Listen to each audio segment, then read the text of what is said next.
Priority 1 message from Starfleet coming in on secured channel.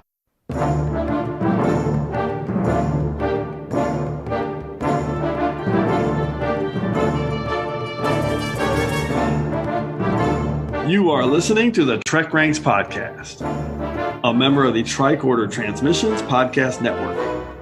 This is episode 74, featuring the top 5 Jean-Luc Picard episodes.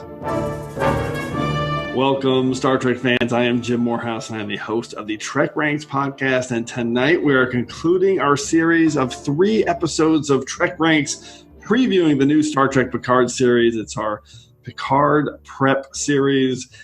And yeah, we recently did our top 5 Borg episodes in 72, and then our top 5 crossover episodes in TrekRanks 73.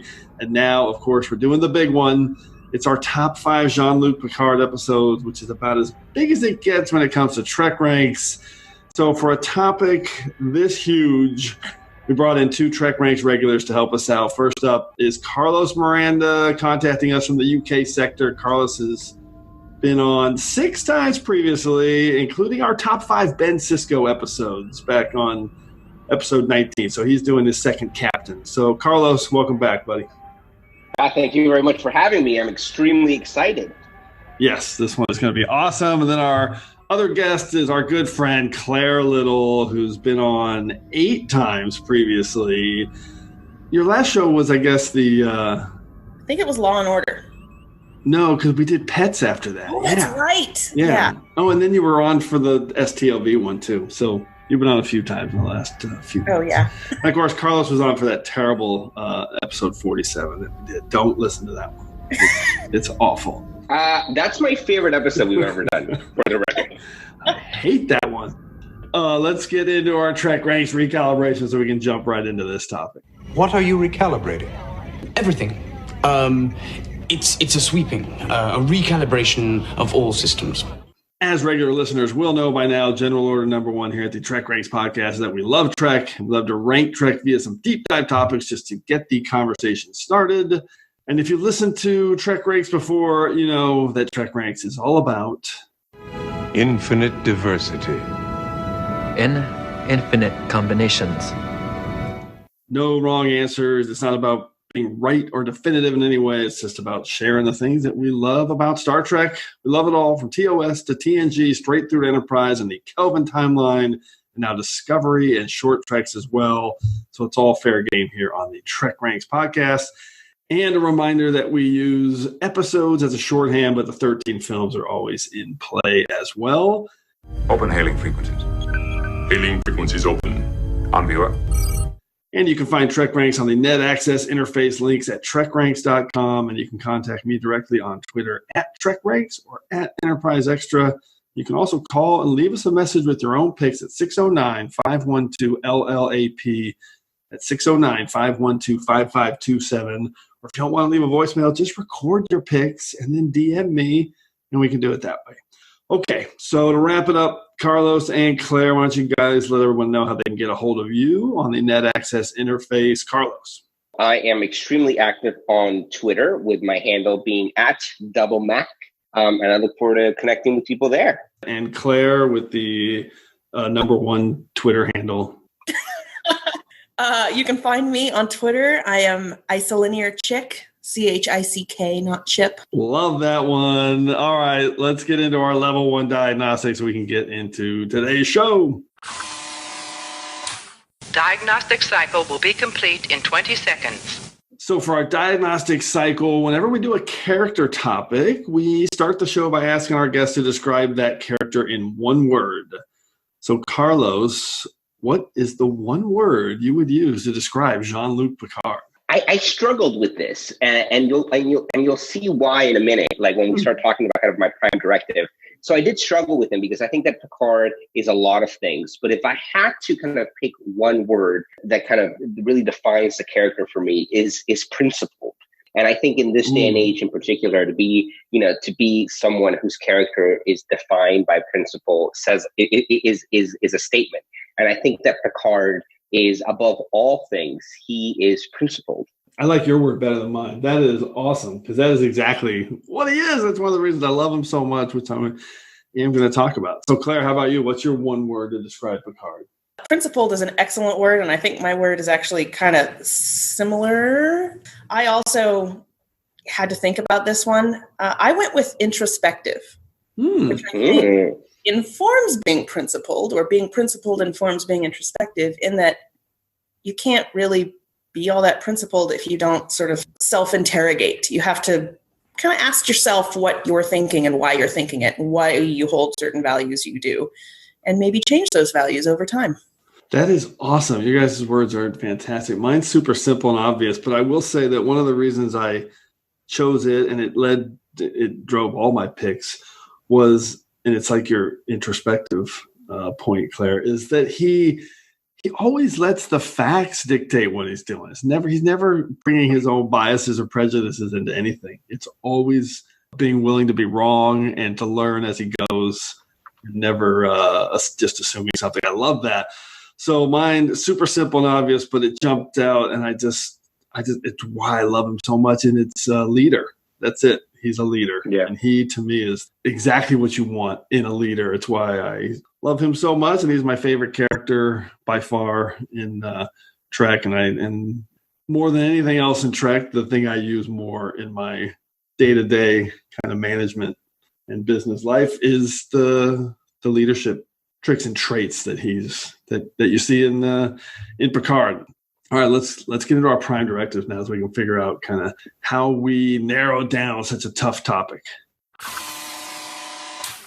I do not concur with your captain's decision. She's following our Prime Directive. Define Prime Directive.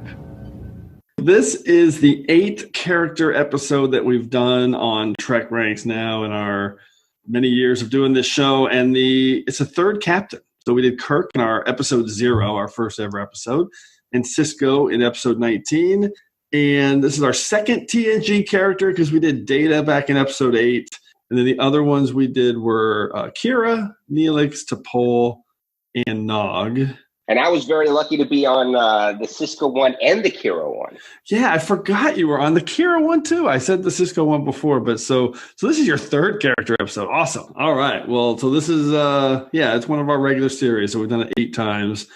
And yeah, so for the reason I bring that up is because for these character shows, the Prime Directive we've learned can be whatever you want. It could be moments, it can be episodes, it can be your favorite quotes, whatever. So there's a lot of different ways to look at it, because it's obviously hard just to narrow a character down to 5 episodes. All right, so let's figure out what everyone's Prime Directive is for locking in their list. Carlos, how did you break this down? I was really kind of thinking from that original question when you asked, can you describe Picard in one word? And I immediately thought of principled. And so but I immediately thought of principled, but I also thought of a lot of other words. So the way I approached this was kind of listing what I thought were the 5 key, facets of Picard's character, and principled, spoiler alert, is obviously one of them, and probably the one that comes to mind immediately, but it's not the only one. So I limited myself on purpose. I excluded the movies, even though I was tempted to obviously include elements of First Contact, elements of Generations, but I thought, let's just do the series, like I did with the other 2 characters that we chatted about. And then really I took what I think are the 5 key facets of Picard's character, and an episode where each one of those facets was really front and center. So that was kind of my Prime Directive. Okay, and we'll find out those 5 words as you go. That is awesome. I did something pretty similar, actually. Claire, how about you? How did you break it down? So I wanted to focus on Picard as a person, who Picard is, as opposed to events that have happened to Picard. So that does mean that I've excluded some pretty major kind of character moments or plot moments from my list. Not deliberately, but just because I think there is, obviously people are shaped by the events that occur to them throughout their life, but there is also the person that they are kind of underneath. And I wanted to focus on that because I think Picard is a very interesting character, regardless of the kind of big, exciting / scary / the showpiece moments of his life. I think he is he's more than that. And I kind of wanted to get at those qualities. So Okay, that's interesting too, because I also approached it that way a little bit in terms of some of those big episodes. And when you talk about Picard, I think it's fair to say that he's the character that the most episodes of Star Trek exist about, because I said that the right way. But 7 seasons, he's the captain. And the show, it was there was a cast of 7 and they share, but obviously not in the same way of Deep Space Nine, or Janeway might be the one that's close in that regard. But even then, when 7 came, there's a ton about 7. So I think he's at the center of more episodes than anyone in Trek history, especially when you add in the movies. So for me, I've done a little bit of everything when I do these top 5 character episodes. And for this one, I said it before, he's my favorite all-time character. They're all ranked over at TrekRanks.com, and he's number 1, and it's not close. So for me, it was a really big challenge to try to boil this down to some of his most influential moments. And we've done all these Picard prep series, so I did avoid consciously a few of the big episodes. And like Carlos, I found myself kind of zeroing in on 5 areas, 5 traits that I think help define him. And so I forced myself to pick one episode for each of those traits, so kind of maybe eliminated a few others. So it really could go any different direction in terms of how we picked it. But we know this, they're all going to be awesome Jean-Luc Picard moments and episodes. All right, that's more than enough for Third Harmonic Line to get us introduced into the order of things.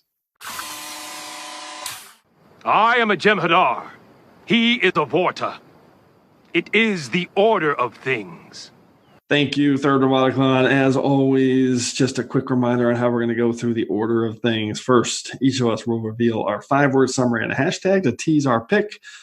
Then we'll announce what our Jean-Luc Picard episode title is, and then talk about the specific moment that maybe led us to make that pick. And at the end, we'll ask everyone for a few secondary systems picks for the episodes that just missed our list. And as always, if we have any duplicates, make sure you listen for the Defiant Torpedoes. Okay, Carlos, we're going to start with you. What is your number 5 pick for your top 5 Jean-Luc Picard episodes? I'm going to start off with one word that is integral to Picard's character, and something that is one of the few things that I think was really serialized throughout TNG, because obviously we know that TNG was very episodic as opposed to being serialized. And I'm going to go with Picard as the survivor. And my 5 words are, why did you come back? And my hashtag is keep on surviving. And my episode is season 4, episode 2, family. Love it. So I really thought a lot. Obviously, we can't have an episode talk about Captain Picard in the lead up to Star Trek Picard, which we know will deal with the Borg, without talking about his Borg experience. But rather than choosing Best of Both Worlds or First Contact, I really thought that the episode really marks him for me is family, right?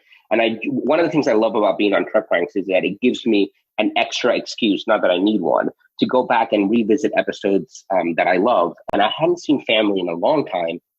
And I watched it yesterday in preparation for this, or the day before yesterday. And it's just such a heart-wrenching episode of TNG. On the one hand, the B storyline with Worf is wonderful. The C storyline with Crusher is good. But this A story of Picard going back to his home village, and to really try to heal after being kidnapped and for lack of a better term, I don't know if the rape is the right word, but he's been definitely violated horribly and mutilated on top of that. And it's such an episode where you get such a visceral Picard, you get such an emotional Picard, which is something that it's you can really almost count in one hand, maybe 2 hands, the number of times where you see Captain Picard lose control of his emotions. And that's not to imply that he's like a Vulcan or emotionless, because he's far from that, but he's always in control of his emotions, right? And this is an episode where he's raw.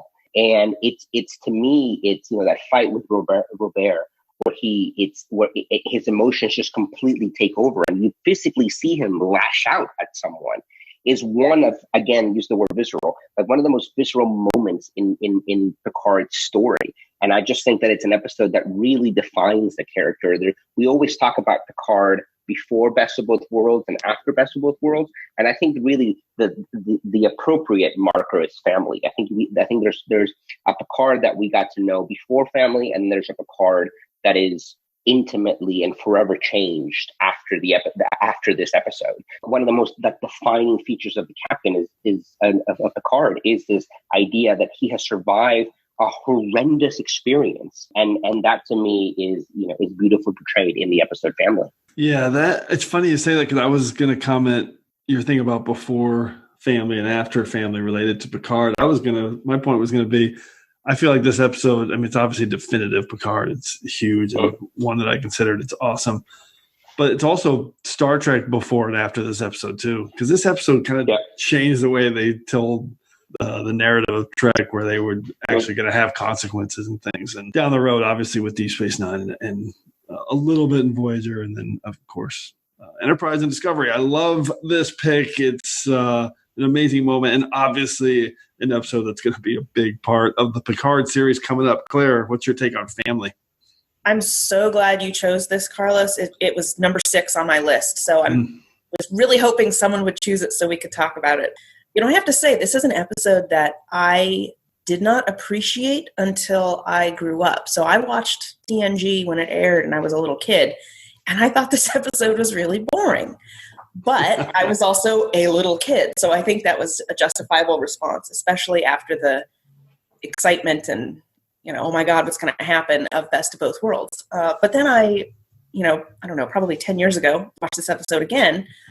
And of course, it's a fantastic, incredible episode. It's not made for an 8-year-old, which is fine. It doesn't.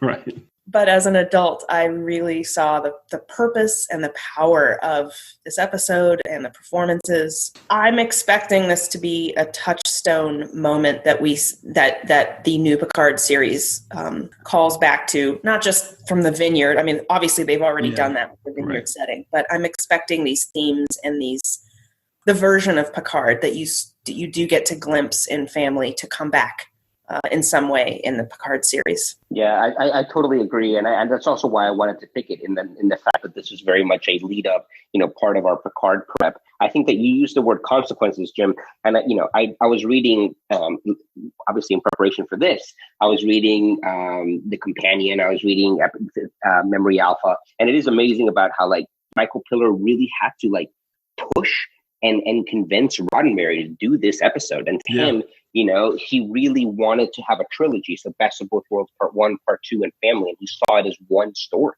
right? The before the abduction, during, and then after. To read and to hear about the fact that Michael Piller had to fight to do this episode is mind-blowing to me, because as he rightly points out, this is TNG at its best. Yeah. It's easy to go to Best of Both Worlds, and you're not wrong, and those episodes are monumental. But to me, it's the consequence of what happens in its family that's the standout.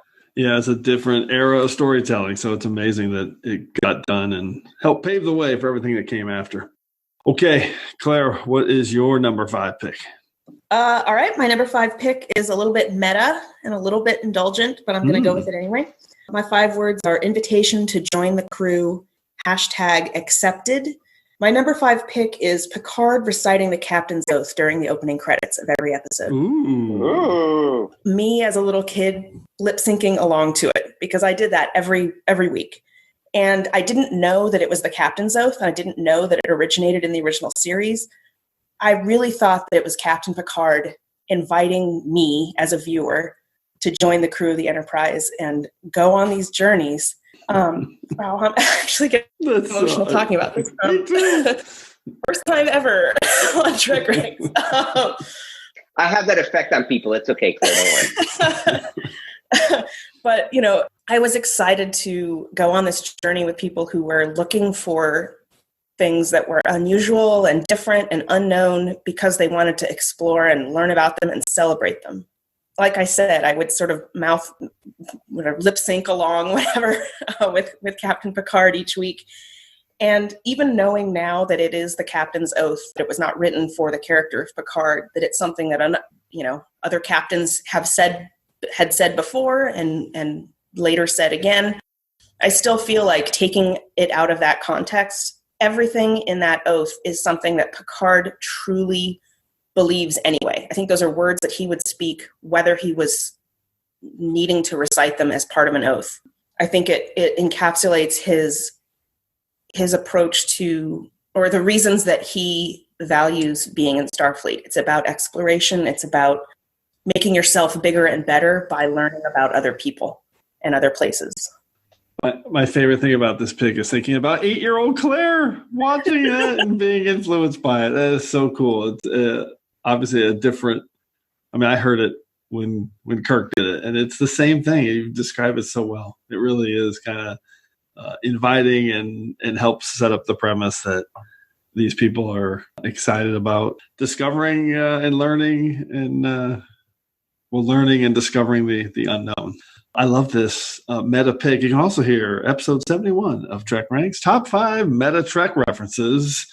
Awesome pick, Claire. Carlos, what's your take on the opening credits? Jean-Luc Picard. Yeah, I mean, this is truly awesome, and I think this is an inspired choice. I'm with you. I think that like this idea, it is unlike obviously no other since TNG. We haven't had a voiceover during the opening credits, but it is that invitation to kind of sit back and go on this journey with these people. And I think it's a beautiful pick, and it definitely brings out. You know, I think 7-year-old Carlos and 37-year-old Carlos still get excited every single time I hear Picard say that. And in fact, just last night I was watching an episode, and the living room in my house here, but the living room shares a wall with our kids' room. And during the opening credits of TNG, my wife always has to come down and be like, "Can you please turn that down? It's really loud." Same in my house. So yeah, I'm with you, Claire. I feel it. And whether it was 7-year-old me watching it or 37-year-old me watching it, it definitely still brings a giant smile to my face. Claire, I'm going to assume you did not pick an episode, so I'm just going to make it Encounter at Farpoint because that's sure. Yeah, that's fine. And, okay. And I've already spoken at length about how much I adore Encounter at Farpoint in a different episode. That is true. That's right. That's Top 5 premiere episodes. Okay, let's go to my number 5 pick. Well, this is interesting. So my first pick is a super massive outlier pick. I'm extremely confident that no one else is going to have this on their list. But as I was going through these defining moments in episode, for some reason, this stood out to me. And for me, it's some massively underrated Picard. So my 5 words and a hashtag: I'm not comfortable around children. Hashtag really? That was Troy saying that hashtag. And the episode is from TNG Season 4, Episode 4, Suddenly Human, which, and my position or word here for Picard is Picard the Diplomat. And this is that episode where the Enterprise finds a young human that's living amongst some Talarians who've raised him as their own after they win a battle, and they find him alive as their customs dictate. And it's the first real time that we see Picard, outside of Wesley, obviously, where he's put in a position of having to kind of be a mentor or a father figure to a child. And it's clearly something he's not comfortable with. So I love this moment when he pretty much knows Troy's going to come in and says, "Hey, you need to deal with this kid." And he's got this kind of rehearsed thing like, this is not for me. It should be Commander Riker. And she's basically saying, "No, it needs to be you." And nice rehearsed speech. So I love that. But the thing I love about this is the juxtaposition of him trying to figure out his relationship with Jonah, but then also trying to figure out, so he's trying to help him, but he's also trying to figure out the solution here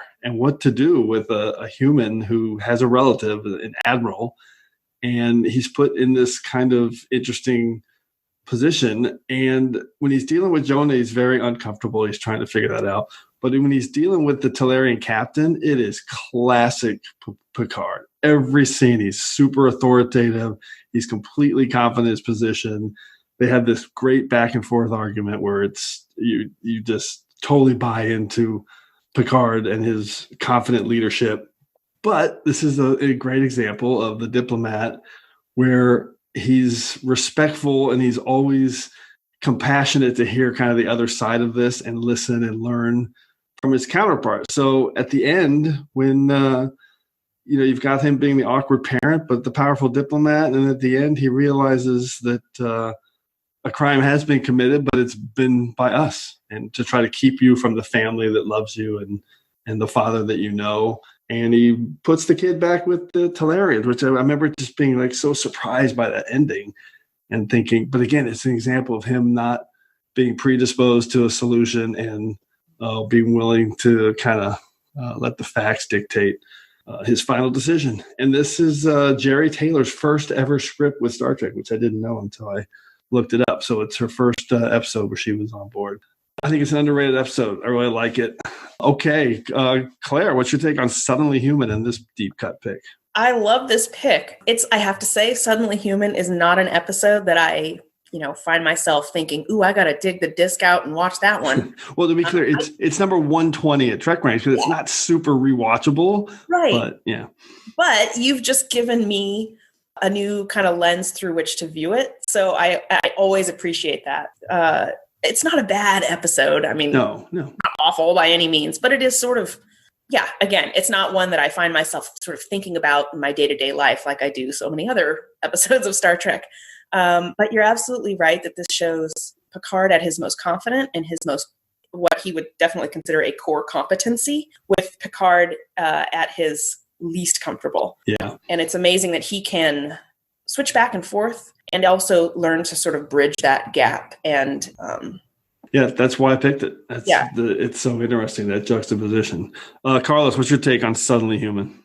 I really like this episode. I don't revisit it often, but it is one of those classic TNG episodes that's kind of a bottle show, and it really is just kind of close-ups of Captain Picard. Like, you can see his mind working and him debating the two sides of an issue and him really wrestling internally with what to do. And ultimately, he's, again, as we said during the introduction, he's so led by what he thinks is right and wrong. And he does, to him, certain things are, it's not necessarily that they're black or white, because he always looks at both sides. He appreciates the gray in between. But ultimately, he's going to come down on what he thinks is right and damn everything else, basically. And I think that that's one of the best things about the character. And Suddenly Human is one of these kind of classic Jerry Taylor approaches to Star Trek. And I think there's so much Jerry Taylor in the character of Picard. If you look at a lot of the episodes that she wrote, a lot of them deal with Picard like wrestling between two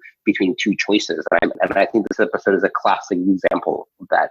And a good episode overall. And I think one that really does serve to highlight that diplomatic element, which is so kind of elemental to the character. Yeah, I love the diplomat in this one, where the captain's trying to argue with him, and he's just like, nope, here are the facts. This is what we're doing. Yeah. Okay, let's go to round 4. Carlos, what is your number 4 pick? My number 4 pick is very much Picard, the principled, right? So we talked about Picard, the survivor, in my number 5 pick. And this is really, again, the one word that stuck out for me most. But this is my number 4, which is kind of very much guided by the idea of Picard being this very principled character.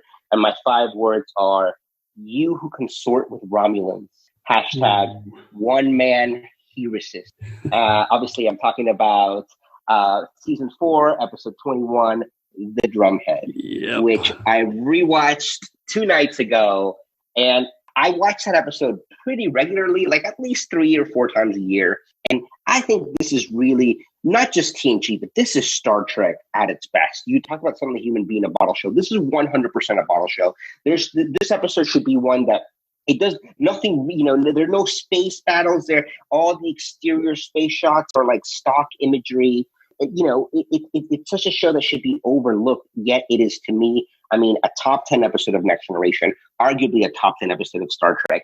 It is an amazing episode where really Picard, the principled, the righteous, without any negative connotation to that word, really just shines through. And what's amazing about this, especially in the era of Trump, we see a lot of Star Trek fans and people associated with Trek retweet the YouTube video of his final speech in the courtroom, which is incredible. But what's amazing is that he's not defiant. He's not principled at the very end. This is an episode where Picard, from the very, very beginning, there are multiple arguments between him and the Admiral. So, he has at least 3 arguments. There's an argument / conversation with Worf before his final one with Worf. So there's this episode is just filled with these kind of Captain Picard soliloquies of like what is right and what is wrong, and how quickly, despite how far we've advanced by the 21st century, how quickly the worst parts of ourselves can come to the forefront, and how we must fight that constantly and be ever vigilant. So to me, this is Picard at its best. This is Star Trek at its best, and definitely TNG at its best. All true. This is an amazing episode, and I love that I'm gonna keep bringing this up every time it comes up. This is another episode where Picard ends where he doesn't begin. So he begins by being like, "Oh my God, Admiral Satie's coming here. I love her. I love her father. I can't wait to work with her." And then he slowly realizes, "Wait, here are the facts of what's happening, and I'm not going to be colored by the fact that I respect her work, her past work, and her father." And he's just going to cut through it. That's the thing I love about Picard, and being a great leader, being willing to do that. Amazing, amazing. All-time classic Star Trek episode. Claire, what's your take on the drumhead? The only reason I did not include it on my list is because I've already included it on my Law and Order episodes list. And that's right.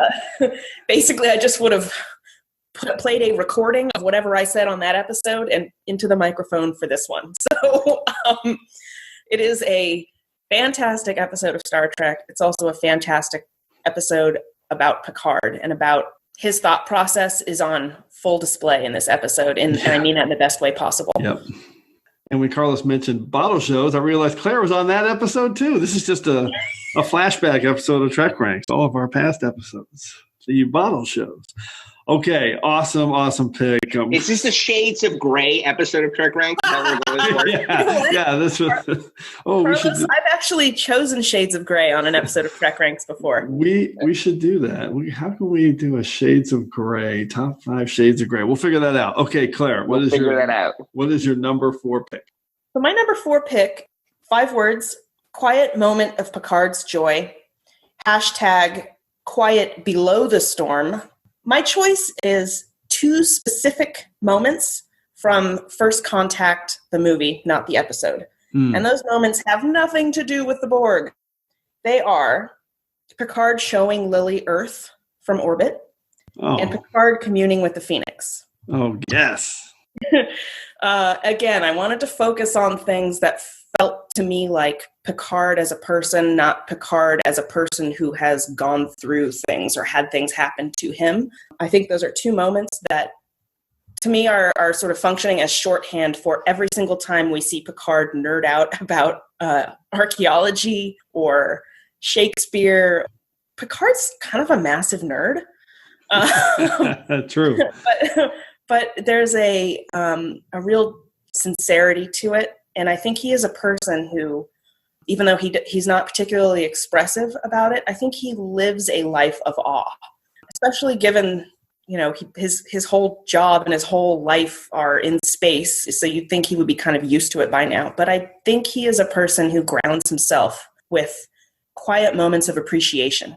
And I just really love those 2 moments in First Contact, when he's showing Lily Earth from orbit and Jerry Goldsmith's beautiful theme swells. It's a really magical moment, but I also just really love him taking that moment to not just get to touch the Phoenix and something that he's never been able to do before, but he also shares that experience with Data and explains why it's so meaningful, because Data doesn't really get what's the value of touching something, and Data's focused on the impurities in the metal. But for Picard, it is this sort of melding of history, past, present, and future. And I love going to the Smithsonian Air and Space Museum. It's like one of my favorite places on the planet. And I think about the Phoenix every time I go there. Obviously not really there, but I think it comforts me to know that someday in some version of the future, it'll be there. Do you 2 need to be alone? Yeah, exactly. I love this pick. I love both those moments, and I love your point. Picard is a massive nerd. He's an he's an archaeology nerd. He's a Shakespeare nerd, and he does live in awe. That is I never really thought about that, but he does. He wants to learn. He wants to explore He wants things to open up to him, and he gets excited when they do. He's a big nerd. This is amazing. Revelation. Carlos, what's your take on this pick? I love that, Claire. The idea of him living in awe, and it's true. And immediately I can think of so many episodes. Think of The Chase, the episode of like you think of The Chase, and he's just a giant nerd, and I love it. But because he's so genuine about it, and he loves what he loves, and he makes no qualms about it. Just like we love Star Trek the way we love Star Trek, and we make no ifs or buts about it. He is someone, and I think it goes back to your opening credit, that comment about the opening credits, Claire. He is someone that truly, I think, lives every single day as it could be his last. And he does live in awe of everything around him. And he reminds the audience of that, but he reminds his crewmates of that all the time. And I think it's a wonderful way of looking at the character, and I think one that I hadn't thought of. I love that. That'll be reflected in one of my picks, but not this one. My round 4 pick is about the empathy of Picard. And this is a moment that I've talked about on TrekRanks before, and I knew it was going to be on my list because there's no way I could keep it off. 5 words and a hashtag. Fair chance to redeem yourself. Hashtag Cedo Jaxa lives. Of course, it is the episode Lower Decks from TNG Season 7. It's a perfect episode of Star Trek to begin with, but every scene with Picard and Cedo is an amazing, emotional, just gives me goosebumps. Actually, I picked this for my chill-inducing moments now that I think about it. But from the very first moment, he walks by her in the corridor and he gives her a glance of recognition just out of the corner of his eyes. And then he brings her into his ready room and he dresses her down and he challenges her character and says she should have been expelled from school. And then in the final scene, of course, when he reveals that he was the one that brought her on board to make sure that she got a fair shot. I didn't ask you here because I was assessing your qualifications for the ops position. I don't understand, sir. I was harsh with you because I wanted to assess you for a very important mission. A mission that could put you in a situation that would be far more unnerving than a dressing down by your commanding officer. Can I ask what that mission is, sir? Join the senior officers in the observation lounge at 0900 hours. We'll discuss it then. Yes, sir. And Ensign, I do know why you ended up on the Enterprise. I asked for you. I wanted to make sure that you got a fair chance to redeem yourself. Thank you, sir.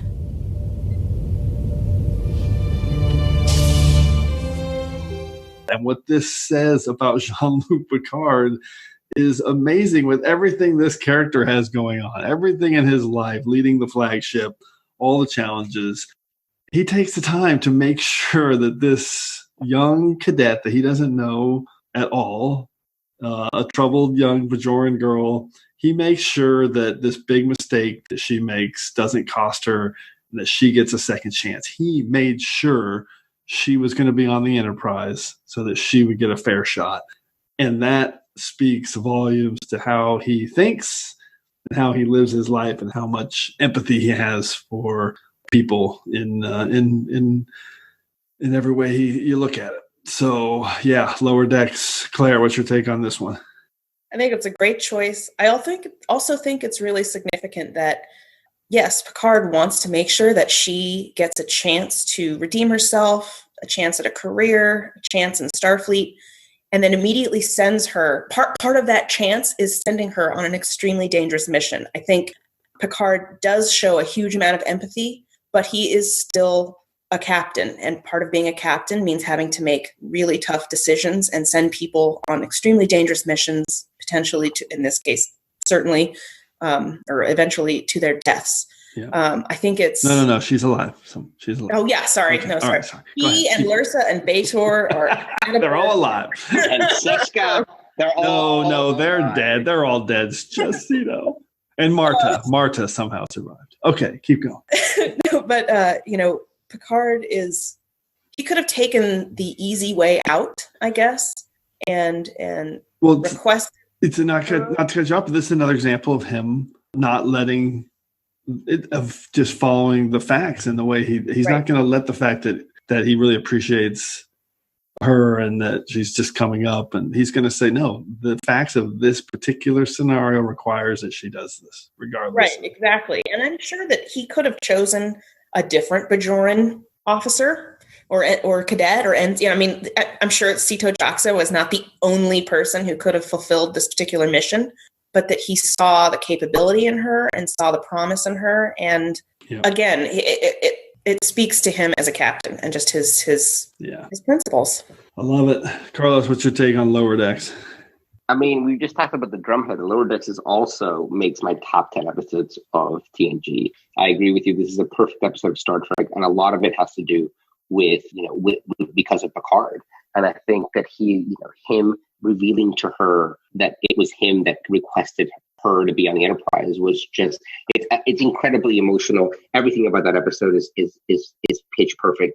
And I take great kind of confidence in the fact that with the upcoming animated show with Lower Decks, one of the first things all the writers did was sit down and watch that episode, which I just think is a massive vote of confidence in their abilities to deliver a great Star Trek. But I think this is a fantastic episode of television, full stop, and a great example of that empathetic Picard wanting to give someone a chance, while at the same time not compromising the fact that he's there to do a job and he's going to do it really well. Yep. Well, this is a Picard prep episode, but man, Lower Decks, the animated series, is going to be amazing, people. If you haven't heard much about it yet, trust me, it is going to be really extremely well done. And you know something we don't, Jim? No, just the little things we've heard, like the fact that I'll say this, I might cut this out, but the definitive moment for me was when they described one of the characters as someone that would go into 10 forward and then say to the other characters, have you guys heard of Worf? Do you know who Worf is? Because he's awesome. Yes. Do you hear what Worf did? And I just thought that is perfect. So it's going to be brilliant. And the fact that their mission is second contact. I know. That's the humor. So good. That's the humor that is funny, but it also fits. It's not frivolous. That's genius. That's their job is second contact. So they come in after first contact. It's just smart. Somebody has to do that. Right. Okay. Let's go to round 3, the soup round. Carlos, what's your number 3 pick? Well, it's funny that you were talking about Picard the Diplomat, because in my round 3 is very much, I wrote Diplomat, but then I crossed it out, and it's much more Picard the Peacemaker. Right? Oh, yeah. Same thing. So my 5 words are a matter of patience, imagination. And my hashtag is you may say I'm a dreamer. And that is episode 2 of season 5, Darmok. Yes. My toughest cut. I love it. So I love Darmok, right? But in large part, I love Darmok because Darmok is one of the very first episodes of Next Generation I ever watched with my wife. And those of you who have ever heard me talk about, my wife is not a Trekkie, right? She's extremely hip and very cool. And not that being Star Trek is not cool or hip, but she has other interests. And she watches the show, and every once in a while, she'll just turn to me. I mean, we've been together 15 years, and she'll turn to me and she'll go, when there's a moment of silence, and she'll just go, "It's a metaphor." And it's amazing. That's good. That's funny. So she's not into Star Trek, but every time there's an awkward moment of silence, she just turns to me and does this very bad Jean-Luc Picard impression, and it's just the best. But anyway, so Darmok. I agree with everything you just said about, Picard being this diplomat, being this peacemaker. He always wants, he believes, it's not that he wants to believe, he genuinely believes that the best in the other, right? And even when he cannot speak to them, even when he can't communicate, he's always going to try. To him, violence, to him, he always shoots on Worf when Worf is like, we should raise the shield and go to red alert. And he's like, no, Mr. Worf. I think he's always that he's a peacemaker in his heart. He's a diplomat. He's there to make bridges. He's not there to build walls. There I get political. Darmok is probably the most visceral, again, to use that word, example of this, because here he is on a planet in a dangerous situation with somebody who he wants to trust, but he can't communicate with them. Yet, where other characters, where other people may have given up, he makes sure that he's understood, and he makes sure that he makes that connection with the other. in order to make sure that that bond that he believes is there between all of us. And we were talking about the chase earlier. I genuinely believe that Picard thinks that there's this common denominator between all species, and that everyone wants peace and everyone wants cooperation. It's just a matter of getting to it. And I think Darmok is an excellent example of that. Temba, his arms wide, when you gave me the knife and the fire. Could that mean give? Temba, his arms wide. Darmok. Give me more about Darmok. Darmok on the ocean. It's incredible the way he solves the puzzle. He connects with another race, and it's kind of like a little bit of the adventurer side of Picard too. This is absolutely Picard at his best, learning and figuring out a diplomatic situation in front of him. Claire, what's your take on Darmok? It is Picard at his best, but it's also Picard at his most disarmed, in that communication is Picard's greatest, I don't want to say weapon, but tool. Skill, yeah. Tool, and does not have it for a majority of this episode. Wow. So he's at a disadvantage in that respect, but obviously the advantage that he does maintain is his interest in persevering and finding a peaceful solution. Carlos, you mentioned that Picard is a peacemaker, and that's absolutely true. And I would not say that Kirk is a warmonger. That's not what I'm trying to get at here. But Picard's solution is a stark contrast to what Kirk's would have been. Or Cisco's, for the matter, I think. I completely agree with you. I think I was thinking about this a lot, Claire. Like, you have, when they announced Next Generation, right? Kirk had been Kirk and the captain of the Enterprise and the captain leader of what Star Trek was for 20 years. And it's amazing to me that Roddenberry and co sat down and basically said, let's do the anti-Kirk, right? Like, if they're going to have these two captains on at the same time in different mediums, but they're going to be on our screens at the same time. Let's make Picard as opposite as possible in terms of look and approach to everything. And it's amazing to me that they did that, because I don't know that they would do that now. And I agree with you. Kirk was no warmonger, but Kirk would not have handled the situation in the same way. Kirk would have probably made a bazooka out of everything that was around, and dealt the situation in that way. I think Picard would have talked to the Gorn, right? Right. Yeah. Picard would have realized the thing in his hand was a universal translator. Kirk didn't realize he was holding a universal translator. I think the end game of Darmok would have been the same with Kirk, but yeah, the process would have been very different, to say the least. Okay, that's an awesome pick. Claire, what's your super round pick? All right, my number 3 pick, 5 words. Success isn't always about winning. # he's the best. My number 3 pick is peak performance. Oh, yes. This is so good. The way he defends Riker. Okay, go. Sorry. Oh, so good. I love that episode. Everyone knows how much I love this episode. Also, usually when I'm gushing about this episode, I'm really gushing about Stratagema and Kohlrami. But I'm actually not going to talk about that this time. I think that hidden in and amongst all the sort of silliness and flash, whatever, of the Stratagema story, there's some really excellent Picard leadership moments here. And it's an early enough episode that these might be moments that we haven't really seen before from him. Specifically, I think Picard only requested a tactical exercise because of the Borg threat. And he had previously said no to this because Starfleet is not a military organization. He didn't feel like it was keeping with his goals as a captain or his vision of what Starfleet should be focusing on. Number 2, he is so excited for Riker. Picard is not going to let Riker win by any means. Picard's taking this seriously. But I truly think he would have been disappointed in himself as a leader if Riker had lost. I don't think he would have been disappointed in Riker. He would have been disappointed in himself. Because Picard is all about improving the people around him and building them up. Also, I mean, there's just like it's one of the few times in Star Trek TNG anyway, that you see like really quick on the fly tactical decisions. space battles in Next Generation aren't that interesting usually. But this is an example where we do see that Picard also, he does have a tactical mind. It's not the first tool in his kit that he wants to pull out, but when he needs to, he does it, and he's good at it. Also, I mean, you can't talk about this episode and Picard without talking about his advice to Data about, you can make no mistakes and still lose. That's not a weakness. That's life. I mean, I think that's got to be, engraved on the Picard family crest, practically. It's just so key to him as a character, and something that I know I take to heart and took to heart and sort of repeat to myself through life. And I think I'm not alone in that. But it's a great episode. It's kind of silly and cheesy and whatever, but it's good. Well, since we're doing TrekRanks Shades of Grey, this was one of my comfort food picks in episode 1 of TrekRanks. I love this episode. I rewatch it a lot. And you had me just at the way he defends Riker to Kalami.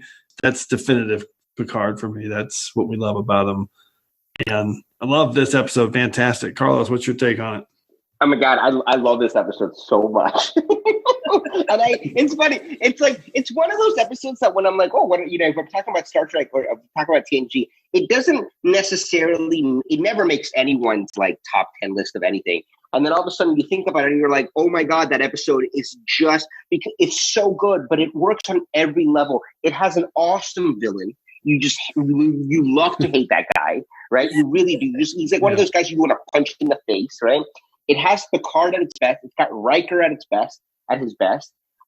This idea of war games post the Borg also lends itself a little bit to the serialized potential of TNG, of the fact that these guys are going to be a massive threat, but sometime in the future, but you don't know when, and they better be ready for it. It's got some great visual effects, and also I think TNG up to that point had been so clinical. All the ships had been so, for the most part, had been so like what was it that like a Hilton in space, right? And to kind of see that old beaten up ship, it's just, that episode just works on every single level, and I love it, and I'm glad that you brought it up. Yeah. It's just so rewatchable.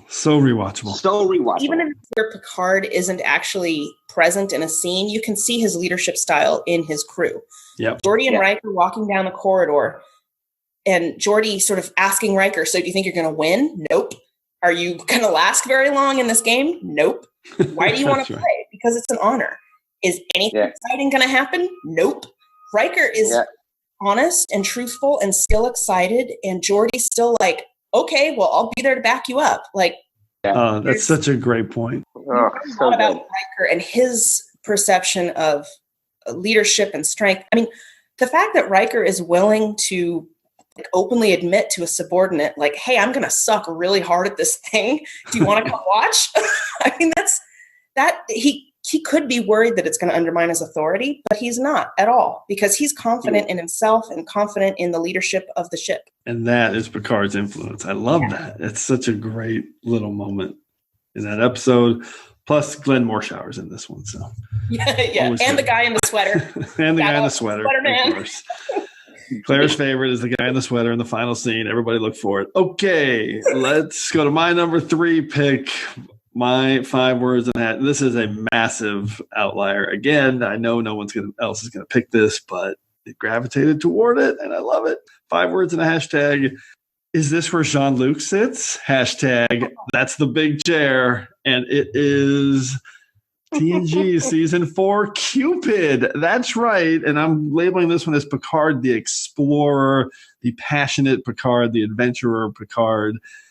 And I'm picking Cupid. That's right. In lieu of all the other big Picard episodes that are out there. Here's why. People dismiss this episode as farcical and as a Q episode. And of course, it's definitely both of those things. There's no question about that. But when you focus just on Picard in this episode and everything that's happening to him, it's one of the best episodes to kind of showcase everything that Picard is. So first, he is super passionate. He's excited about giving a speech on archaeology to all these scholars, and he's working really hard on it. And then second, he's excited when Vosh shows up because, as you know, we are Team Vosh here at TrekRanks. He loves Vosh. Vosh makes him happy. She challenges him. She's exciting and dynamic and beautiful and all those things. So he's excited that she's there. But then you have the flip of that. So he's also super private and controlled, which we talked about before. So when he starts to get uncomfortable about her being on board, and I love every scene where she's getting more and more miffed about literally no one on the ship knows about her, which is just a brilliant. Again, that speaks so much to Picard. So it's so much fun to watch him squirm. And that leads to number 4, which, again, he's true to himself. So he loves Vosh and he's totally into her, but he's not going to change for her. And she's not going to change for him either, which is why they're perfect together. Opposites attract.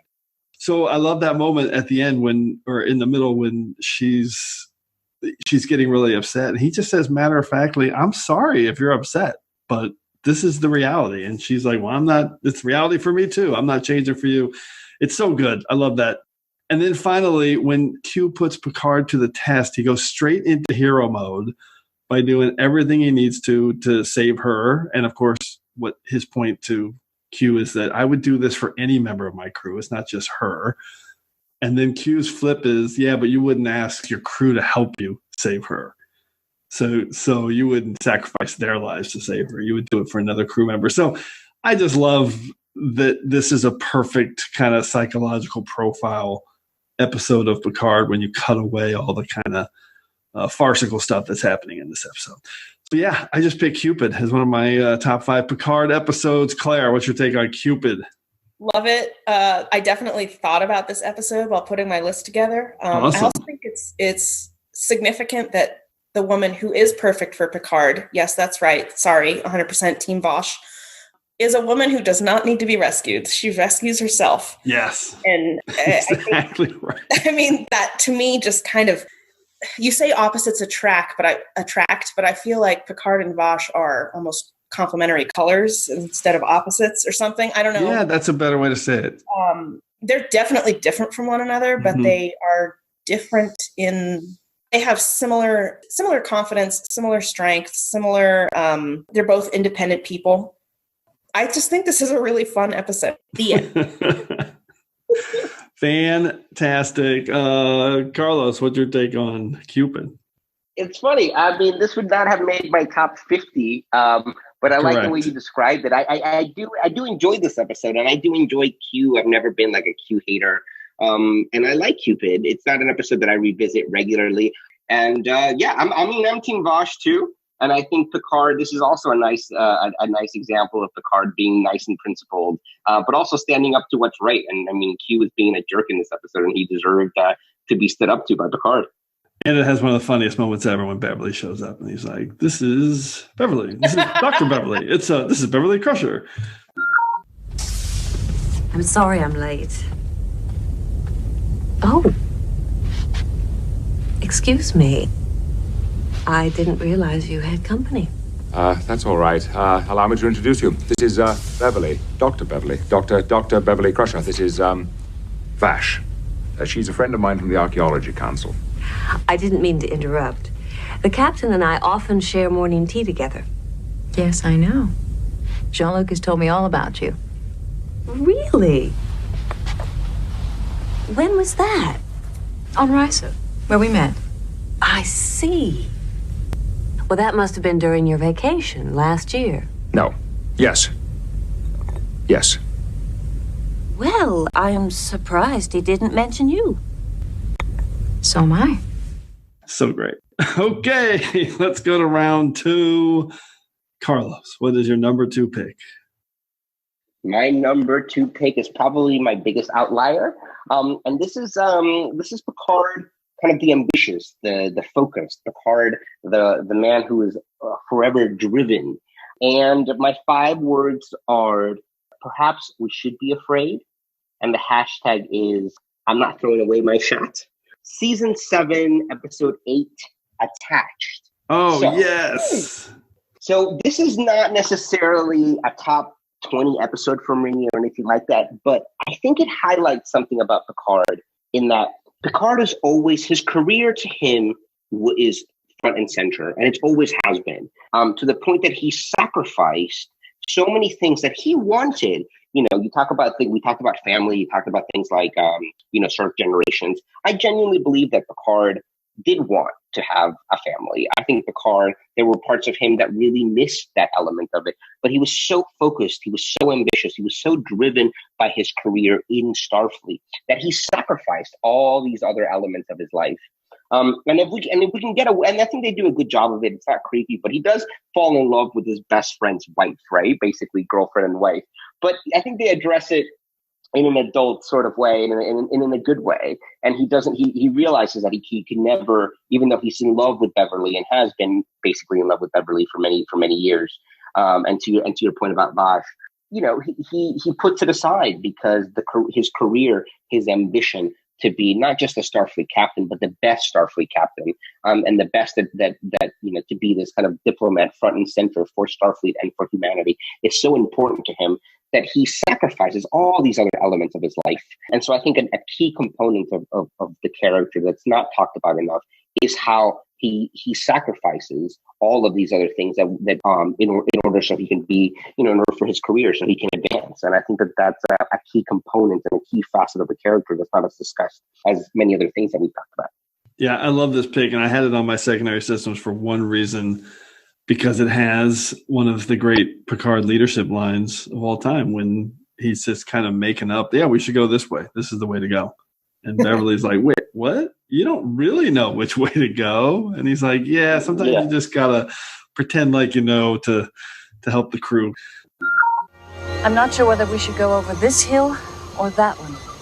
The topography on this map is a little vague. Let me see. This way. You don't really know, do you? What?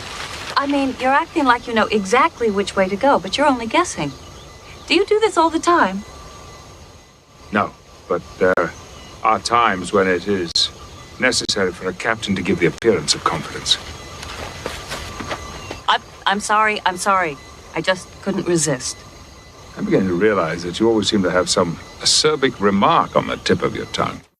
That's another really great leadership tool and trick. And this is a great Picard showcase episode. I love Attached. Super underrated. Claire, what's your take on Attached? Great episode. I think it is a great season 7 episode, by which I mean if these same events had occurred in especially season 1 or season 2, very different. It would have read completely differently. It would have been the kind of creeping on your best friend's widow. But enough time has passed that that's really not an issue here. Yeah. Wesley is off doing his thing with the Traveler or going to be doing it soon. I don't remember exactly when that happens. Whatever. He's not a kid anymore. He's his own thing. Beverly's not in mom mode anymore. She's not in moving widow mode. They've moved beyond that. Also, I think a lot like the moment you mentioned, Jim, that would not have been as powerful or a revelation if it had happened really early in your relationship with this character. Learning so far sort of after the fact that, Picard obviously doesn't always know exactly what he's doing, but he projects confidence anyway. It means more learning it later on. Also, it's a really hacky concept. It's very, two characters who've been secretly in love with each other over many years are suddenly telepathic. It's very hokey, but it works. It's hokey in a way that you're kind of okay with because that's the only way a lot of these feelings are going to be communicated. Picard never would have revealed any of this to Beverly otherwise.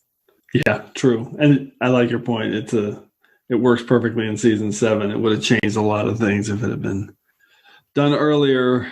So yeah, this is an awesome deep cut outlier pick. Okay, Claire, what is your round 2 pick? My number 2 pick, 5 words, Picard as a whole person, # trench coat couture. I'm going with the big goodbye. Wow. This is cool. Yes. This is excited Picard too. It's, I think, the 7th episode of the whole series. God, it's that early? Yeah. And it's the first time we see Picard off duty for any length of time. It's the first time we see him sort of, no pun intended, because he does put on his Dixon Hill hat, but he's taken off his captain hat. He's not the gruff guy who barks at children on the bridge. He's not, early Picard is kind of grumpy a lot. And this is the first time that we see him doing something showing joy for something. And it also speaks, again, he's a nerd. He may not be the most sort of demonstrative nerd like Tom Paris, for example, but he has goofy interests that he is passionate about and unashamed about. I will not go into it here, but I could talk for hours about how I think the holodeck is a sort of tacit approval from genre fiction to fans of genre fiction to go ahead and just go all in on that. Do cosplay, be a nerd, be you. But I think it's really significant that it is Picard, of all people, that we see first using the holodeck in its sort of story mode. We've seen people using it as a walk in the park, but it's our, wise leader who literally cosplays in his free time and is willing, totally cool with not only being seen walking down the corridor in costume, but inviting his friends and his subordinates to come play with him. They go LARP together. They go on a play date. These are like not just grown adults, but they are extremely intelligent, capable, educated people. They're leaders, and they go on play dates to LARP together, and they dig every minute of it. And they're so excited and just like they're playing like kids. And I feel like that is such an important thing to see, not just for Picard, but I would say especially for Picard, to see that you can be a leader and you can be strong and powerful and project authority, but that doesn't mean you have to be joyless. You can still be kind of goofy and frivolous when the time is right. Amazing. I've never thought about it that way, and it's so true. Yeah. I was just going to say, and plus you have that great Picard Crusher moment too, where she wipes the lipstick off. It was so good. Another great Picard Crusher. This is an awesome pick. It is excited Picard.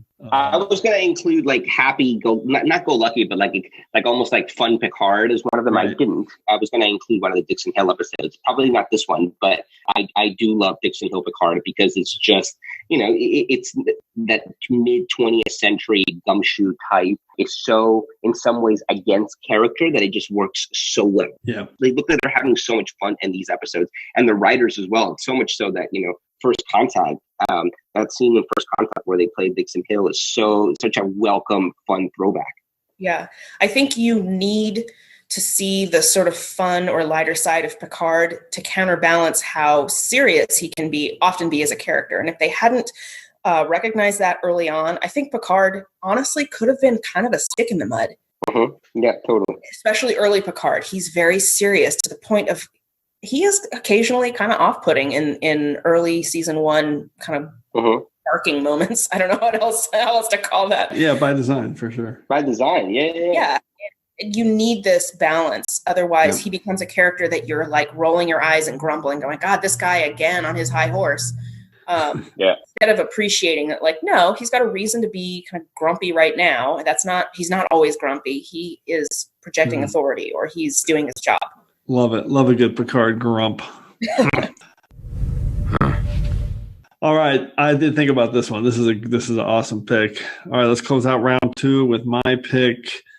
5 words and a hashtag. Picard sees the big picture. Hashtag will be watching. And it is from TNG season 4, The Wounded. And this is Picard as a leader. I could have chosen as a diplomat, but I think this is more where he's leading. I just, with Maxwell going rogue here, I love the way he kind of leads his crew and the ship. When he finds Maxwell out there fighting his own private little war, he's super straightforward and matter of fact about everything. And I love it when he makes this choice to give the Cardassians the Phoenix's access codes when he knows the Phoenix is in the wrong and they're chasing him down. And that means the Federation's in the wrong. And, Gul Macet is standing right beside him. It's such a great moment because, my soapbox here a little bit, but there's nothing worse than that kind of mantra just about protecting your own or snitches get stitches bullshit. I hate that stuff. And it's really prevalent when you see it, whether it's in the military or law enforcement, where you're just going to protect your own people regardless of what they're doing. Freaking hate that. So this to me is this example of Picard in this tough scenario where here's his comrade when he knows is out there running rogue, and he has a way to try to stop him, but he's got to give the enemy, quote unquote, access to the guy's code so they can try and take him down. And he does it. And he doesn't really think too long and hard about it. He knows it's the right thing to do. And there's another scene at the beginning of this when he's sitting with Golmasset, and Golmasset's like questioning everything and not believing it. And he just calmly says, "You're hearing the reports as I hear them. You're getting the updates from my crew at the same time as me." And it's just like, this is, again, how you lead. Because, by the way, Golmasset's like, "Yeah, you're right. This is good." And then the two Cardassians leave that meeting, and the first thing they say to O'Brien in the turbo lifts in that infamous scene is, "Your captain's really impressive." It's two Cardassians. Captain Picard, you can understand that we are skeptical. Do you expect us to believe that you are using every means at your disposal to track down one of your own? Well, of course you are concerned, Golmasset. It is precisely because of that fact that I've included you in every aspect of our effort. You're present with my staff. You're hearing reports as I hear them. Nothing edited, nothing withheld. Very well. And then, of course, there's the scene at the end where he's arguing with Maxwell, and Maxwell tries to label him as a stuffy bureaucrat, saying that it smells like a bureaucrat's office in here, and saying he's going to be judged harshly by history. And Picard's like, "I'll accept the judgment of history. I don't care about that. What matters here is that you're in the wrong." And then the end, Picard has, despite all these things going on, Picard's doing the right thing. He sees the big picture. He knows what's happening. The Cardassians are running weapons into this base or wherever this that they're setting up, and he shuts down Masset with by telling them that, and says, "We'll be watching." End scene. I love this episode. It's top 20 at TrekRanks, and I think it's definitive Picard. Claire, what's your take on The Wounded? It is an excellent episode. It's a welcome opportunity to see Picard compared, I guess, to another Starfleet captain. Yeah. You don't see a huge amount of that. There are a couple of standouts. Maxwell's one, Jellicoe is another. But it's a chance to see, we kind of get used to Picard because he's our captain. He's the one that we're on his ship. And you could easily think that all Starfleet captains are much like Picard. But no, they're not. They're all different. And also, you mentioned sort of the blind loyalty thing, Jim. I think that's blind loyalty is easy. Loyalty to a correct cause or doing the right thing, that can be tough. And that's what Picard really exemplifies here, that he's loyal when it's deserved. So he's not just going to sit there and automatically say, I'm going to side with another Starfleet captain because we're both on the same team. That's not what it's about for him. Agreed. Guess who Jellicoe would have sided with in this episode, people. Okay. Carlos, what's your take on The Wounded? I have agreed with everything you guys have said. I just can't believe we've gone this far talking about The Wounded without talking about Masset's amazing goatee and his weird face thing. That's a reverse goatee, right? Okay, like a weird... It was so awesome that we not only saw hundreds of Cardassians afterwards, that they never did it again. It's like Masset was one of a kind. It's because Masset is an identical twin with Dukat. And Gul Dukat was so infamous that Masset was like, literally the only thing I can do to distinguish myself from him is put the weirdest facial hair on I can find. That's it. Exactly. I love it. And then Dukat had him executed. Yeah. All right. Crimes against the Empire. Let's go to round one. Carlos, what's your number one Jean-Luc Picard episode? My number one, you talked about just Picard. I mean, I think The Wounded agree. It's Picard the leader. For me, my number one pick, kind of building everything up, was we've had the survivor, the principal, the peacemaker, the ambitious, and now to me, ultimately, it's Picard the leader, right? So you talked about the leader in the context of The Wounded, and to me, obviously, there's countless episodes like The Wounded where he is this amazing example of leadership, particularly within the context of Star Trek and Starfleet. So my 5 words for the leader are 2 down, 1 to go. And my hashtag is we're following the leader. And that is season 7, episode 25, All Good Things. Oh, yeah. So to me, like, the most perfect series finale of all time is All Good Things. I love What You Leave Behind. I like Endgame very much, but to me, All Good Things is the ultimate Star Trek, and arguably probably the best series finale ever, because it honors everything that came before it, but in a way that's exciting and new and different. And when I think of Picard as a leader, we see him leading 3 crews in 3 different timelines, and no matter whether they had just met him, they've been with him for 7 years, or they've been with him for 25, or known him for 25, all of the people around him just agree to go with him because they trust him, they value him. And to me, it's I think All Good Things is probably the pinnacle of him as someone that you want to follow, right? I don't necessarily always want to follow, with the exception of Janeway. I love Janeway. I think you look at a lot of the other Starfleet captains and they make questionable choices here and there. But I think to me, Picard as a leader, is so pure and so good. And it's not that he's always right, but that he's going to make a calculated, well thought out decision. He is not a Kirk. He's not going to, jump first and think later. He's going to think things through. And I think All Good Things is an amazing example of him leading this crew that we've been following for 7 years, cared for over 30 years. And I just think it's the pinnacle of him as a Starfleet captain, as a leader.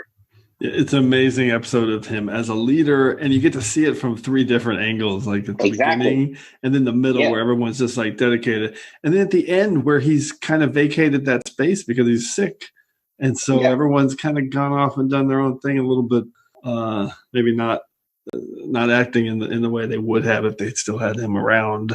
Awesome pick. Amazing episode. Definitely the best finale of all time. Claire, what's your take on All Good Things? Hands down, best finale. I think it also it exemplifies the trust that his crew has in him. That even at the end, the future state, he is making some very unusual and diplomatically dangerous requests, and there are a lot of reasons why people shouldn't really listen to him. But he's cultivated leadership and trust with them, even when he makes unusual requests.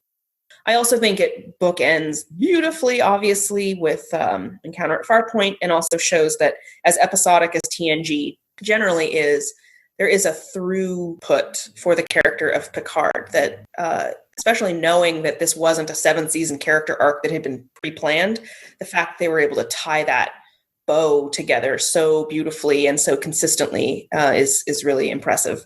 I always think of that scene when he's in the past and the crew don't know him, right? But just because of his aura, his persona, his reputation, and the way he conducts himself around them in that short period of time, they're willing to trust him and they're willing to do what he wants because he exemplifies all of that. Yeah, it's an amazing showcase for his leadership. Awesome pick. All right, Claire, let's go to you. What's your round 1 pick for Jean-Luc Picard? All right. My number 1 pick is an episode that I have talked about. I've chosen on this show before, but I had to do it anyway. I try to avoid duplicates, but I'm not always successful. My 5 words are duty, compassion, dejection, perseverance, conviction. # Picard at his purest.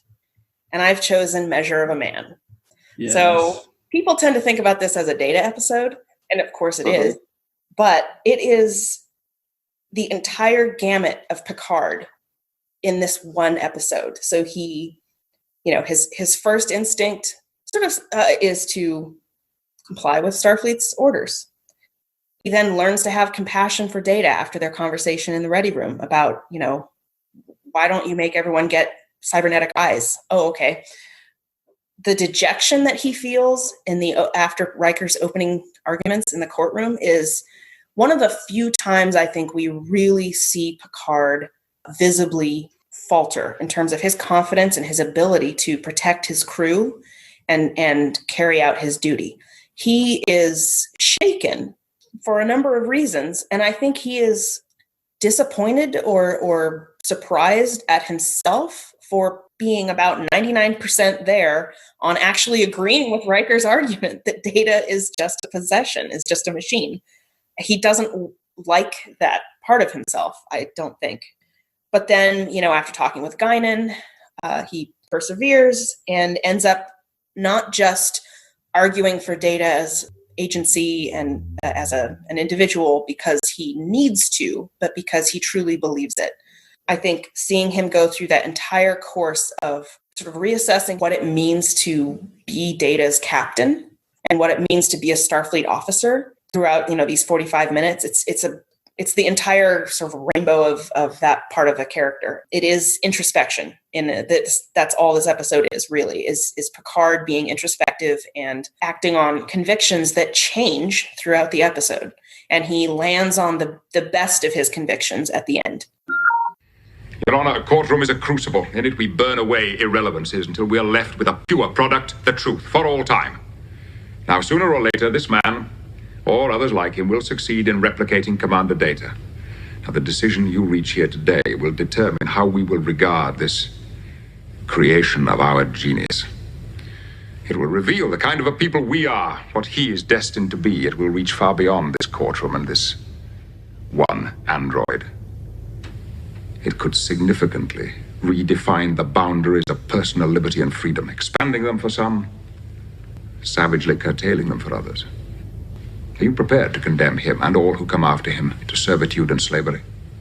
Your Honor, Starfleet was founded to seek out new life. Well, there it sits, waiting. You wanted a chance to make law. Well, here it is. Make it a good one. I'm so glad you picked this. It was on my secondary systems. And you're right. It's as much a Picard episode as it is a Data episode. There's no doubt about that, although it gets kind of labeled as a Data episode.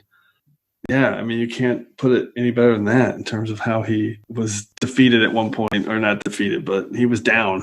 And you really see him at a low point before he finds his way back. Carlos, what's your take on Measure of a Man? So I love Measure of a Man in large part because I love Lawyer Picard, right? I think that aside from sitting in a captain's chair, I think, Picard is at his best in a courtroom, right? And I love things like episodes like Devil's Due. Obviously, we talked about the drumhead, Measure of a Man. Anytime you put Picard in a court of law and he gets to just regulate and school everyone around him, but in a measured, not I know better sort of way, but in a truly this is what's right and this is what we need to be doing.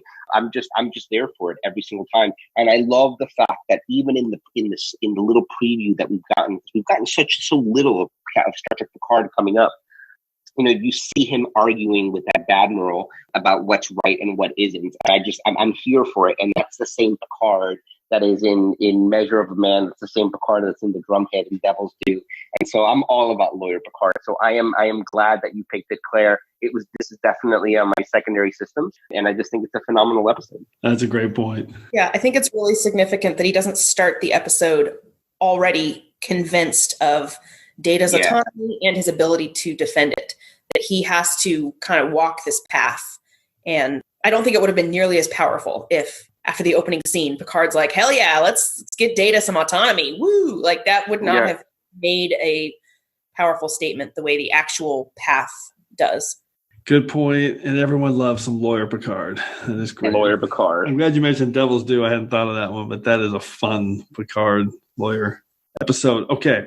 Let's go to my round one pick, and there are no duplicates against all odds today. No duplicates. Amazing. That is absolutely incredible. Although when we did our Prime Directive, I kind of thought, well, maybe there's a chance because we're all a little bit different in our directions. So my number one pick, 5 words and a hashtag. Further contamination must be prevented. Hashtag Picard helps the Mintakans. And of course, it is season 3. Who watches the Watchers? And this is the wisdom of Picard. For me, this is Picard at his best. He's literally willing to sacrifice himself so that these people, the Mintakans, don't have to follow a lie and be bound by some idiotic doctrine. And I love that moment. His decision-making throughout the episode is awesome. So first off, he won't listen to Dr. Barron when he says, we just got to get Palmer out of there. He's like, no, we're not going to violate the Prime Directive. And each of us has signed up for that oath. So if we have to sacrifice Palmer, we're going to do it. And then when he tries to educate Nuria, when he brings her up to the ship, because there's no other alternative. Perhaps one day my people will travel above the skies.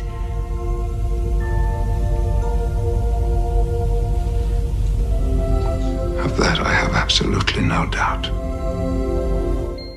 Love that moment and that leadership where he's trying to educate her in a safe way. And then at the very end, when Liko says, you need to bring my wife back to life and save our crops. And what have I done to anger you? And he's like, no, I'm not having any of this. And if you need to kill me for me to prove to you that I'm not a god, then so be it. Go ahead and shoot. And love that moment. He's just a great leader.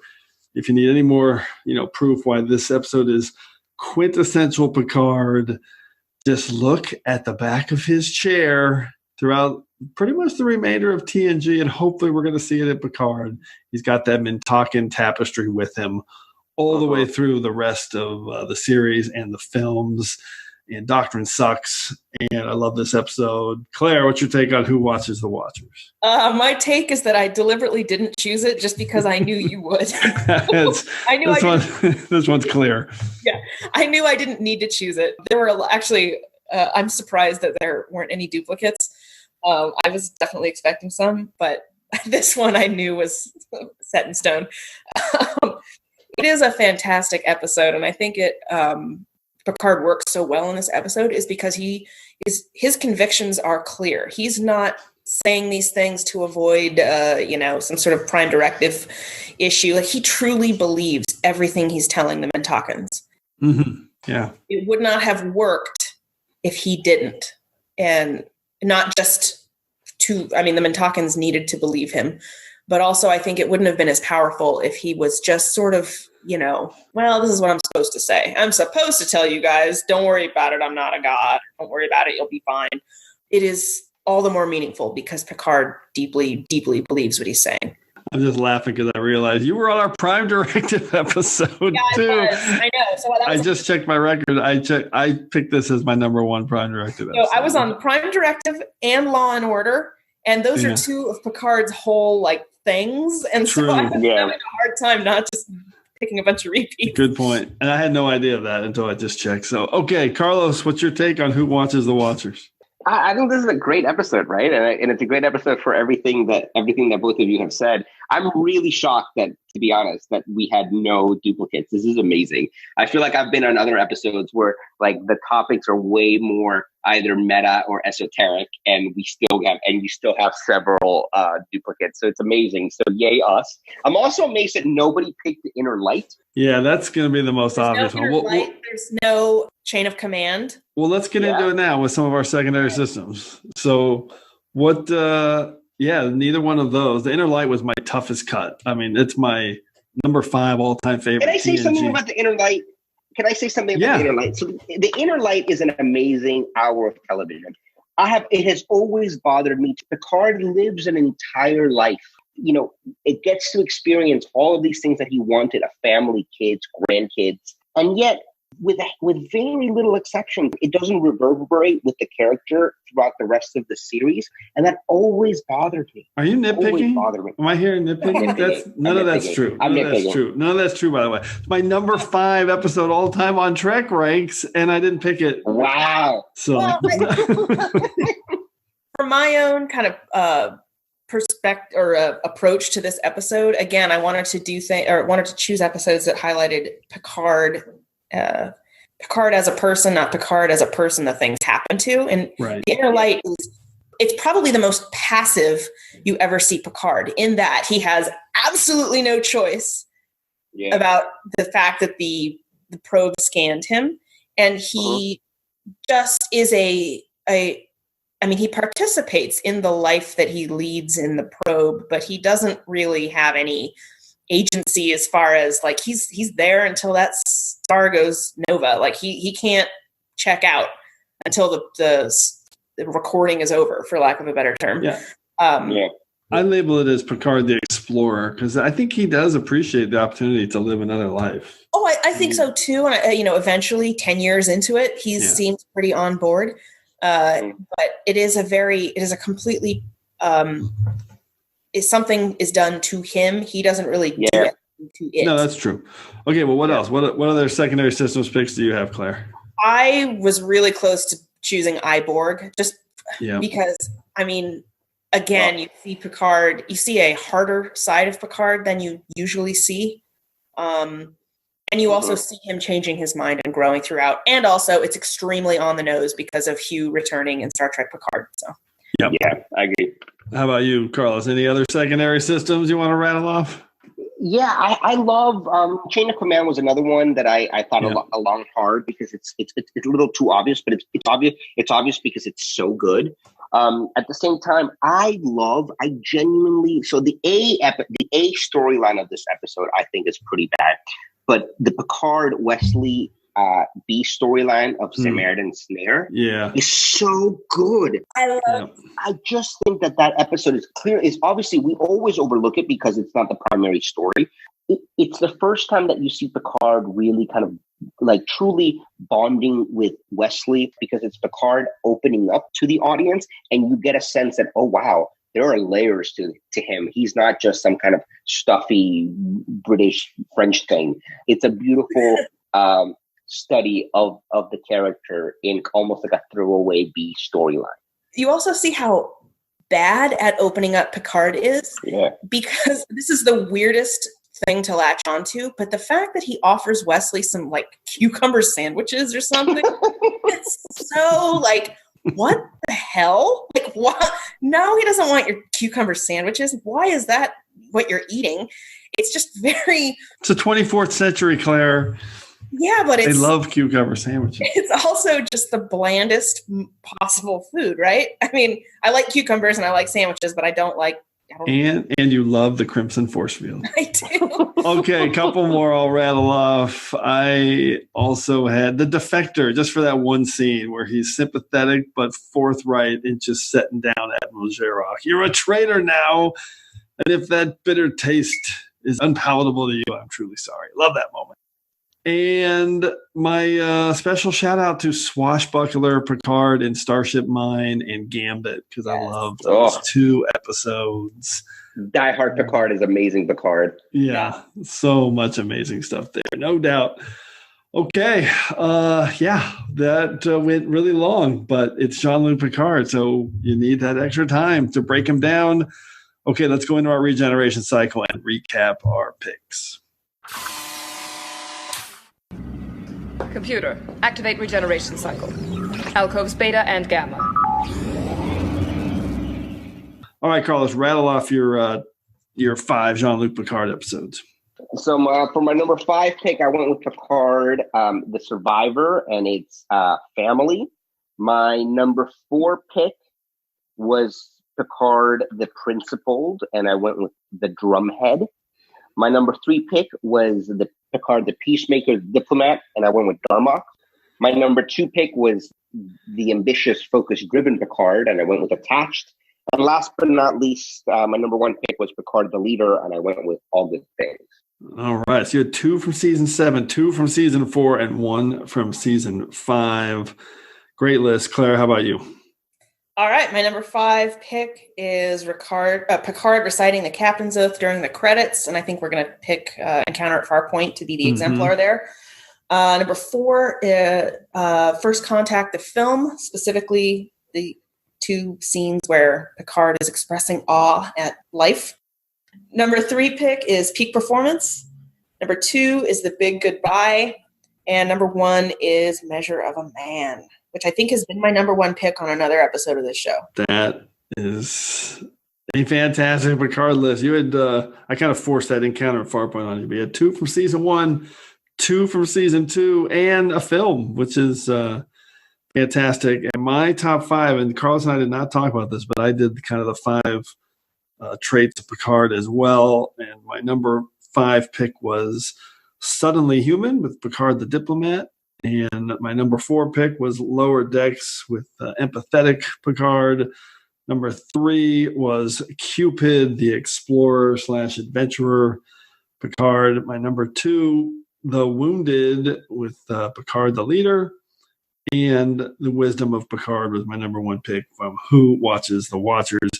So I had 3 from season 4, 1 from season 3, and 1 from season 7. So no duplicates. That's amazing.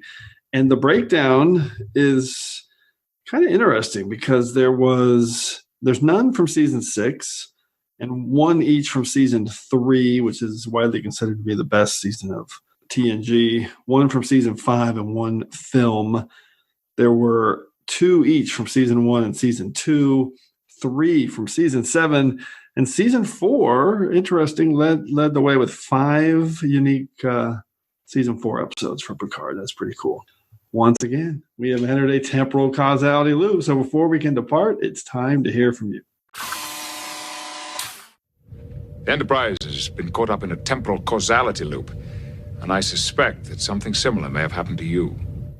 And for this week's temporal causality loop, we're going to play a couple of voicemails we've received, and they are excellent. We've been getting quite a few voicemails recently, so have a little bit of a backlog, but appreciate everybody sending in their picks that way. So the first one is from Debbie Maltasanti, who is at Silverdoe25 on Twitter.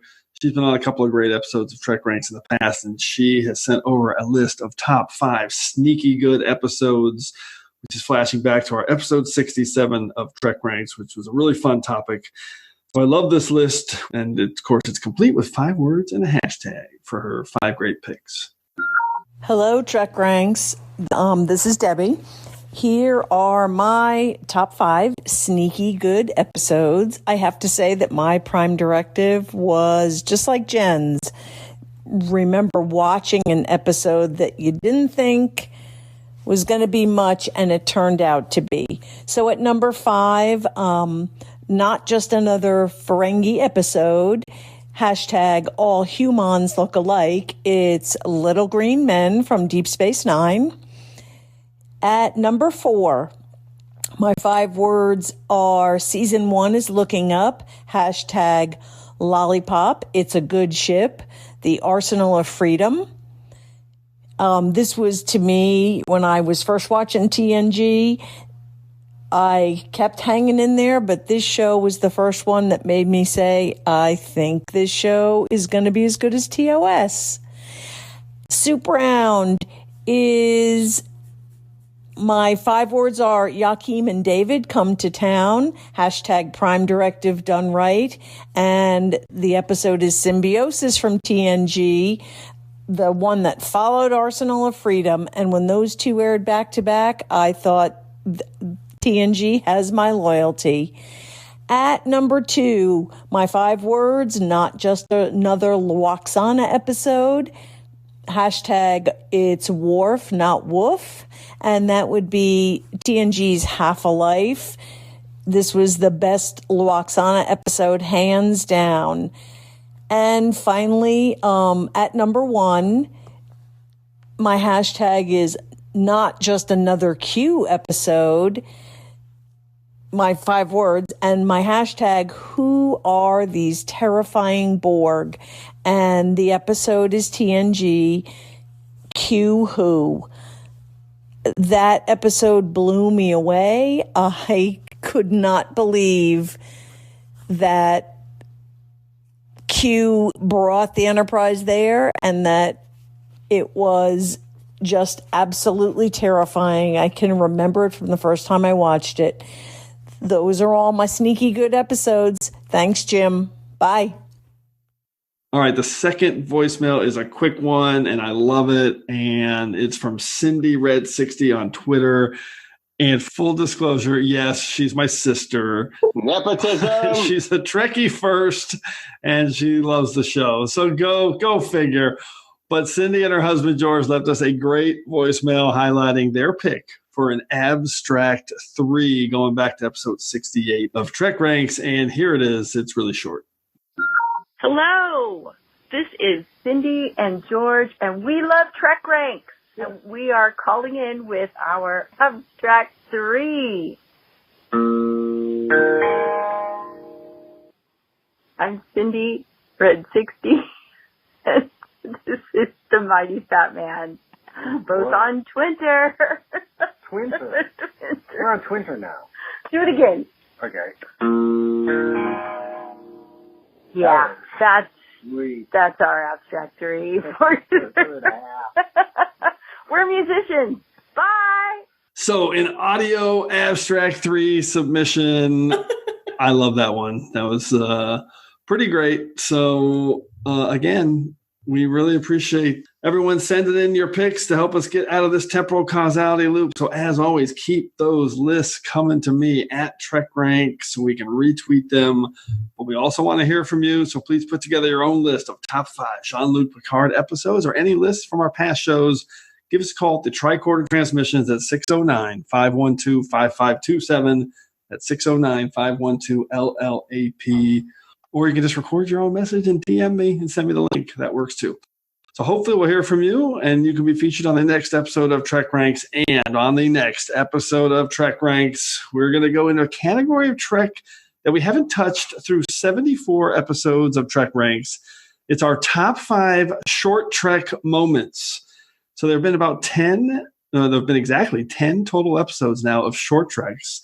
And they've been really successful as kind of a cool new platform for Trek. So Carlos and Claire, if you had to choose one of your top 5 short Trek moments off the top of your head, what would it be? Carlos, what do you got?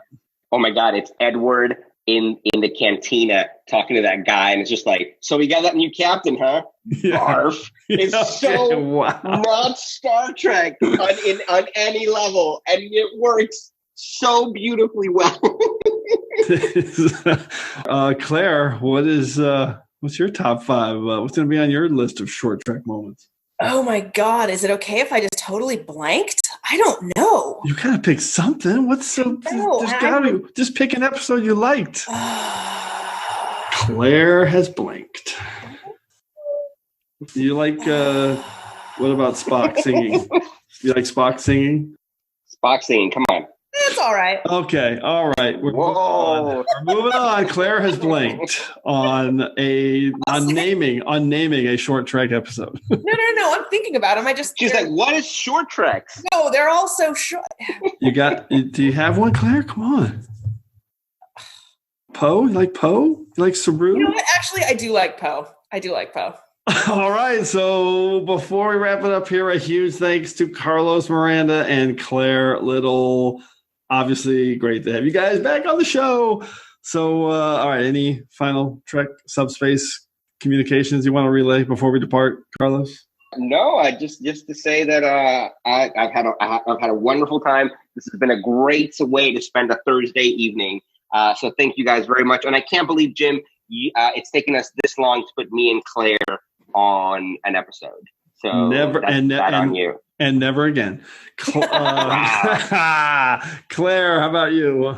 I just want to say one thing real quick. Jim, I promised you I would not mention Captain Picard's freaky-ass Victorian Christmas in the Nexus. And I just wanted to let you know this is me not mentioning it. Okay. It is not one of my favorite Picard moments. All right. Thanks, everyone, for sticking with us and engaging with us here on episode 74 of the TrekRanks podcast. As always, I want to close by saying I'm looking forward to standing with you again here in this place where I belong. You know, there are some words I've known since I was a schoolboy. With the first link, the chain is forged. The first speech censured, the first thought forbidden, the first freedom denied, chains us all irrevocably. Those words were uttered by Judge Aaron Satie as wisdom and warning. The first time any man's freedom is trodden on, we're all damaged.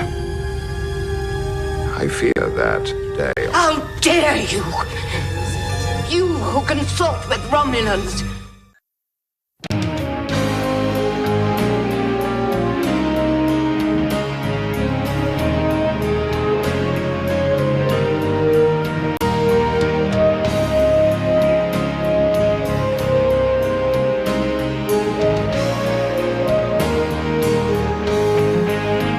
just want to remind everyone again that the entire TrekRanks catalog is available for you to download and listen to at TrekRanks.com and on your podcast player of choice. Our episodes never get carbon dated, so check out the topics you've missed and maybe just want to listen to again over at TrekRanks.com. And a reminder to check out our friends 5-Year Mission at 5yearmission.net. They're writing a song for every episode of Star Trek, and you won't believe how great their music is. They also have a podcast at the Trek Geeks Network, so seek them out. You won't regret it.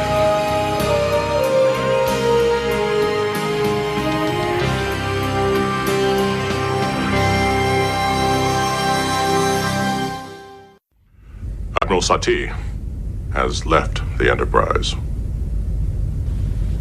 We think we've come so far. Torture of heretics, burning of witches, all ancient history. Then, before you can blink an eye, suddenly it threatens to start all over again. I believed her. I helped her. I did not see what she was. Mr. Worf, villains who twirl their mustaches are easy to spot. Those who clothe themselves in good deeds are well camouflaged. I think after yesterday, people will not be so ready to trust her. Maybe. But she, or someone like her, will always be with us, waiting for the right climate in which to flourish. Spreading fear in the name of righteousness. Vigilance, Mr. Worf. That is the price we have to continually pay. He's wearing like a gray knit sweater with like a Renaissance era map on it, and he's definitely cutting this part out. Okay. All right, this episode's gonna be like almost. This might be the longest episode. Okay, Picard deserves it. This is like Jean-Luc demands it.